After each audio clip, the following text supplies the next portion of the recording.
بسم اللہ الرحمن الرحیم. گائز صاحب بہت شکریہ, آپ نے اپنے انٹرو کے اندر آج کے دن کی اہمیت اور پاکستان کی اس کے ساتھ ریلیونس اور پاکستان کے حالات ان پر جس درد دل کے ساتھ بات کی ہے اس کا خلاصہ یہی بنتا ہے جو آپ نے علامہ کا شعر پڑھا ہے. جی گائز صاحب, گزارش یہ ہے کہ ہمیں جہاں اللہ رب العزت کی طرف سے بہت بڑی نعمتیں عطا ہوتی ہیں تو اس کے ساتھ اتنی بڑی ذمہ داری بھی آ جاتی ہے. یعنی جب ہم اس نعمت کی قدر نہیں کرتے اور اللہ کے اس کرم کو مستحضر نہیں رکھتے تو ظاہر ہے اس کے اوپر اتنا ہی زیادہ پھر ایک احتساب کا جو پہلو ہے وہ بھی سامنے رہتا ہے.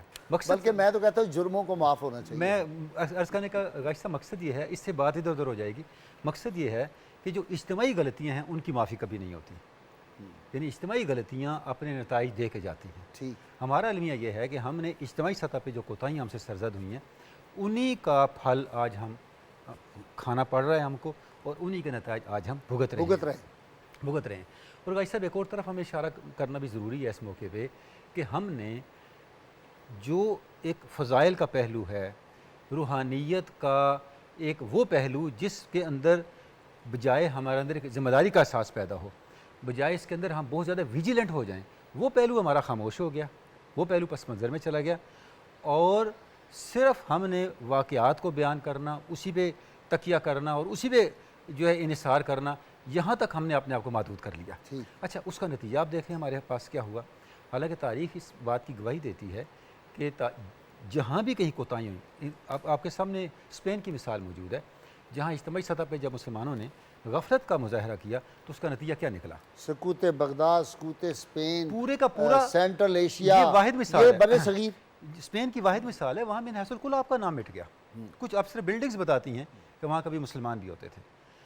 تو اس کا مطلب یہ ہوا کہ اللہ رب العزت نے ایک مثال قائم کی ہمارے لیے کہ ہمیں یہ کبھی نہیں بھولنا چاہیے کہ اسلام اور دین اور اسلامی تہذیب جو ہے یہ اپنے وجود کے لیے ہماری محتاج نہیں ہے, ہم اپنے وجود کے لیے اس کے محتاج ہیں.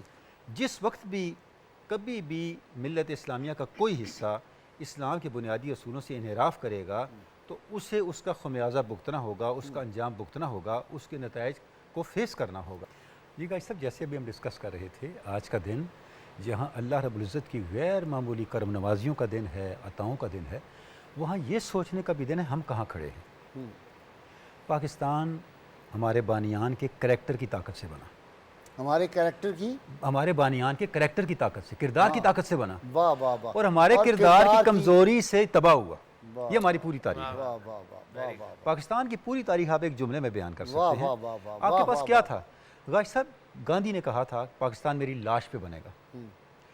ہندوؤں کی طاقت کتنی زیادہ تھی, تعداد زیادہ, انڈسٹری میں وہ, تعلیم میں وہ, سرمایہ میں وہ, ہر لحاظ. مسلمانوں کے پاس کیا تھا؟ 90 سے زیادہ آپ کی جماعتیں تھیں, اتنے تقسیم ہو چکے تھے مسلمان. دوسری طرف آپ دیکھیں, بڑے بڑے علماء خلاف, احراری خلاف, سارے شعلہ بیان مقرر خلاف, علماء ہند ساری خلاف. لیبر پارٹی کی حکومت ہے اور وزیر اعظم اٹیلی قائد اعظم کا جانی دشمن. ماؤنٹ بیٹن کے ساتھ کیا حالات تھے. پاکستان بن کے رہا. کیوں بن کے رہا؟ ان لوگوں کا کریکٹر جو تھا وہ بے مثال تھا, ان کے کردار میں کوئی جوڑ نہیں تھا. جب پاکستان بن گیا اس کے بعد ہم نے کیا کیا, اس کردار کی طرف پشت کر لی. بھائی صاحب, ہمیں آج یہ سوچنا ہے کہ ہم اس کردار کی طرف لوٹیں, اپنے کریکٹر کو بنائیں. قومیں کردار سے بنتی ہیں, جب تک ہم اس کریکٹر پہ نہیں آتے, ان ویلیوز پہ نہیں آتے. اب تصور کریں, آج تصور ہے قومیں مال سے بنتی ہیں. غائب صاحب, مال کٹھا اس میں صرف این ڈالنے کی ضرورت ہے. ہم نے این نکال دیا, اعمال پہلے ہیں مال بعد میں ہے. ہم نے اعمال کو چھوڑ دیا ہے. گزارش یہ ہے کہ آپ دیکھیں کہ ایک ٹریفک اور فٹ پاتھ سے چلنے سے لے کے ایک مائنر لیول سے لے کے ہائیسٹ لیول پہ چلے جائیں, کہیں کوئی کمٹمنٹ ہے, کہیں کوئی ٹرانسپیرنسی ہے, کہیں کسی جگہ کوئی ویلیو ہے. اگر اس کے باوجود بھی ہم گلا کریں. اچھا, دوسری بات غائب صاحب جس طرف ہم نے اشارہ کرنے وہ یہ ہے کہ بہت سے ہم نے جعلی نشان بنا لیے ہیں, اصلی نشان چھپ گئے. اصلی سودا جو تھا, اصلی سامان جو تھا, اصلی جو حقیقت تھی, اصلی سرمایہ تھا, اصلی اثاثہ تھا, وہ پسے پوش چلا گیا, اور اس کے نشان پہ ایک جعل سازی شروع ہو گئی سوسائٹی کے اندر. مثلا تصوف کے نام پہ, دین کے نام پہ, سیاست کے نام پہ. سیاست کار پیغمبراں بود, داری دور کار ابو لہب شد. ہر پیغمبر سیاستدان تھا. آج سیاست کس کو کہتے ہیں؟ تصوف کس چیز کا نام ہے گائز؟ تصوف کمٹمنٹ کا نام ہے، ٹرانسپیرنسی کا نام ہے. ہر بڑے صوفی نے ایک ویلیو کو زندگی دے دی. کوئی توکل پہ کھڑا ہوا پوری زندگی توکل کو دے دی، ایثار کو دے دی، صدق کو دے دی. ہم نے تصوف کس چیز کا نام رکھا ہوا ہے؟ علماء دین کس کو کہتے ہیں؟ علم حقیقی علم دین آ جائے غائز صاحب، پہلی اس کی نشانی ہے وہ مستغنی ہوگا، اس کے اندر استغنا ہوگا، وہ دنیا کو پاؤں کی ٹھوکر پہ رکھے گا. جب علماء دین اپنی عزت کا سامان دین کے بجائے دنیا کے سامان سے لیں گے، مجھے بتائیں دنیا دار پاگل ہیں دنیا کو چھوڑیں؟ کیوں چھوڑیں گے؟ جب وہ دیکھیں گے بھئی جو لوگ آپ کو کہتے ہیں دنیا چھوڑو، ان کی عزت دنیا کے ساتھ ہے. ڈاکٹر صاحب میرے پاس شاگرد بیٹھے ہوئے تھے نوجوان کالجوں کے، میڈیکل کالج، تو وہ مجھے کہنے لگے جی فلانا مولوی یہ ذرا زبان سنیں مولویوں کی.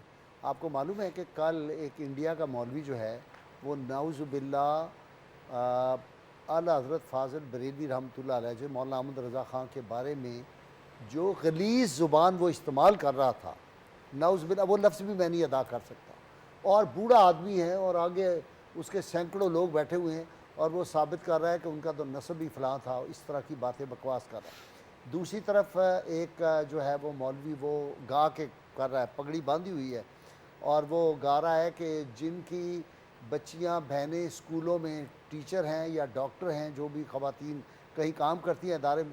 سرکار علیہ وسلم نے خود ایک حبشی خاتون کو مدینہ مسجد نبوی کے اندر اپوائنٹ کیا تھا. ہماری ساری تاریخ بڑی بڑی ہے. میں آپ کو صحابہ کرام کے دور کی مثالیں دے رہا ہوں. تو یہ آپ کیسی باتیں کر رہے ہیں؟ سیدہ ختیجہ تے بڑی کون سی کاروباری شخصیت ہو سکتی؟ اندازہ کریں.